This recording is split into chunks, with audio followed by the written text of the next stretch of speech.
I'm Chris Hazelton. Welcome to the Pin Down. Today is a little different than the normal show. This will be a two-part show. In the first segment, we'll be discussing the Michigan State Arm Wrestling Championships. And in the second segment, we're going to go over the new rules for arm wrestling in Michigan pertaining to rankings. Mark your calendars. The action is going down on June 28th, 2025 at the iconic Kellogg Arena. Steve Pettis and Michigan Arms bring the Michigan State Arm Wrestling Championships back to Battle Creek with early weigh-ins the day before on June 27th from 7 p.m. to 9 p.m. Then on event day from 9 a.m. to 11 a.m. There will be two scales, so be sure to weigh in on the right one. There will be no clothing allowance. If you want to skip the lines, pre-register now to get priority weigh-ins. It'll save you time and it'll get you straight to the action. Now let's talk about the divisions. We've got something for everyone from seasoned pros to aspiring young pullers. First up are prestigious Harley Davidson classes. These are for the pros, the open divisions where the best of the best will clash. Men's right and left hand open classes are 143 pounds, 154 pounds, 176, 198, 220, 242, and the super heavyweights, which are 242 pounds plus. Then we have our seasoned veterans class, the men's masters, 40 years of age and up. Right and left, 154 pounds, 176, 198, 220, and 220 and up. And for the legends of the sport, the men's grandmasters, ages 50 and up, right and left hand, 154 pounds, 176, 198, 220, and 220 and up. Let's not forget the lady pullers, women's right and left, 140 pounds, 160 pounds, and 160 pounds and up. Beyond the Harley-Davidson divisions, they have a fantastic lineup for developing talent and newer competitors. Men's right and left amateur classes at 154 pounds, 176, 198, 220, and 220 on up. If you're new to the sport, they have a men's right and left novice class, which are perfect. This is anyone with less than 2 years of arm wrestling experience. And weight classes for that will be 154 pounds, 176, 198, 220, and 220 on up. And for the next generation of champions, kids right and left, 12 and under, 3 classes will be based on weight at the event. Teen boys, 13 through 17, they'll also have 3 classes based on weight at the event. And for the strong young women, teens, girls, 1 class right and left. Now let's hit on those fees. For the highly competitive Harley-Davidson class, it's $50 per entry. For all non-Harley-Davidson classes, your first entry is $40. And any additional entries are just $30. Teens can compete for only $15, and for our youngest arm wrestler, the kids' entry is just $5. For those of you wondering what the Harley-Davidson class is, let me explain. This is your chance to walk out of Battle Creek with a Harley-Davidson Softail Deuce, the Vance & Hines exhaust, and an 88 cubic inch twin cam engine.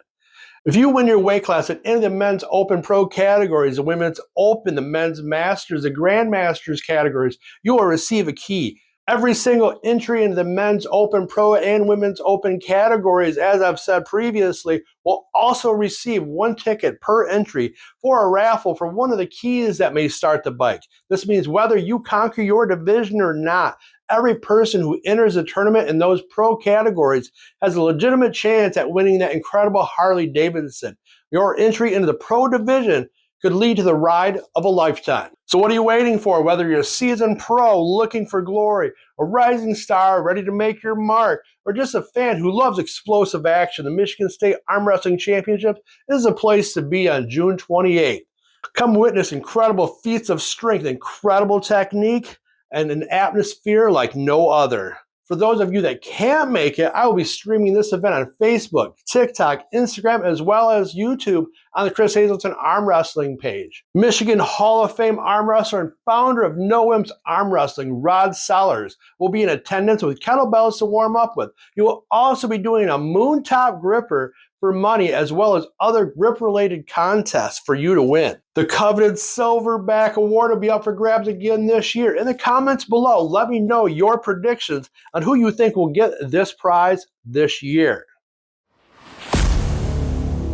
The Michigan Arm Wrestling ranking rules are here, and we're going to go over them. These are the rules that will define who is at the top and who's got next. First up, unranked challenges. You're new to the game. You want to see where you're at. You finally want to get on the board. You can call out any guy on that ranked list, but the thing is, only the number 10 spot has to give you a match. The guys from number 9 all the way up to the champ at number 1, they can shake their head and say, "Not today," and keep their spot. It's tough, but that's how it is. But for the game changer, if you are unranked and you somehow, against all odds, take out the number 1 guy in a recognized tournament, bam, you just received yourself a direct call out for a ranked super match. That's your golden ticket right there. You bypass the line. Number 2, ranked challenges. No backing down. Okay, you're already in the mix. You're number 7. You're looking at number 6 thinking, that's my spot. You can challenge anyone above you, and here's the rule. This is what separates the men from the boys. A ranked challenge cannot be refused, period. You refuse that challenge, guess what? The challenger automatically takes your rank. No pull, just a switch. That's the consequence. You got 2 months from the challenge date to get that match done. If you're carrying an injury, they give you 3 months, or hey, if both of you agree to a different date, that's cool too. But the clock is ticking. Number 3, challenge format. How do these big matches go down? No quick flukes. Every single ranking challenge or call-out match is a super match. That means a best of 5 rounds to prove who's the better man or woman. This isn't just for climbing the rank, it's for defending your spot too. You cannot refuse a super match challenge if you are ranked. That's the standard, that's the test. Number 4, protection of rank number 1. If you're the top dog, the undisputed number 1, this spot has special privileges. You cannot lose your ranking in a regular tournament or a round-robin format. To take that number 1 spot, you have to beat them in a super match. That's the only way. It reinforces that the best of the best truly earn that top position in a head-to-head 5-round battle. No shortcuts to the top. Number 5, general principles. Now, some overarching principles for good sportsmanship and fair play. All ranked super matches must be conducted in good faith and under fair conditions. This just isn't about winning, it's about integrity. Attempts to avoid legitimate competition or delay matches without mutual agreement can actually result in a forfeiture of rank. So no dodging, no stalling, just good, honest competition. Number 6, activity requirement. You can't just get on a rank and sit there. The ARM rules have an activity requirement. To retain your rank, each competitor must be active at least 3 times per calendar year. This activity includes ranked super matches, defenses, or tournament participation, and it has to be relevant to the specific arm you're ranked in. Right arm for right arm ranking, left arm for left arm ranking. If you're injured, you still need to be active at least once in the calendar year to keep your rank. If you can't even manage that due to injury, unfortunately, you'll be removed from the rankings. This keeps the rankings fresh and active. Number 7, this next rule is really interesting and shows how much thought goes into fairness. It's about super match precedence and multi-class consideration. If you compete in a super match or a round robin before a tournament and then you lose in that tournament, your rank will not be affected by that tournament loss. This protection only applies if that super match or round robin happens within the same event or day of the tournament. It is designed to prevent fatigue from high-stakes matches affecting your standing in another.